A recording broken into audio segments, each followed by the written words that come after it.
How to share your location on an Instagram story. This tutorial shows you how to add your current location to your story on your Android device. First, open the Instagram app on your Android device.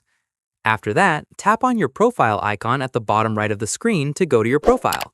From there, tap on the plus icon at the top right corner and select Story to create a new story.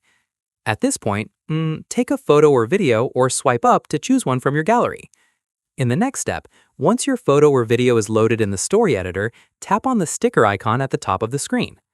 Following this, a sticker tray will appear. Scroll through and tap on the location sticker. Once done, a search bar will pop up showing nearby locations based on your current location. From here, scroll through the suggested locations or type in a specific location you want to tag in the search bar.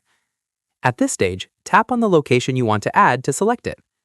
After this, the location sticker will appear on your story, and you can tap and drag it to reposition it anywhere on the screen.